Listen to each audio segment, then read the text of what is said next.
اللہ والوں کی باتیں جلد اول صفحہ 161۔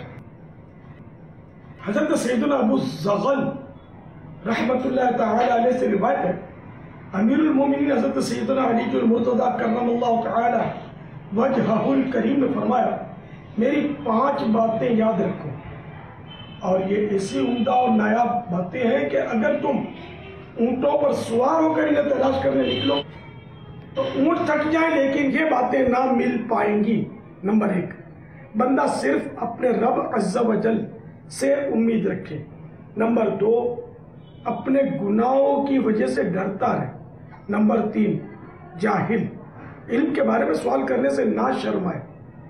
نمبر 4، اور اگر عالم کو کسی مسئلے کا علم نہ ہو تو ہرگز نہ بتائے، اور لا علمی کا اظہار اور صاف انکار کرتے ہوئے واللہ اعلم، یعنی اللہ عز و جل سب سے زیادہ علم والا ہے، کہنے سے نہ گھبرائے۔ اور نمبر 5، ایمان میں صبر کی وہ حیثیت ہے جیسی جسم میں سر کی، اس کا ایمان کامل نہیں جو بے صبری کا مظاہرہ کرتا ہے۔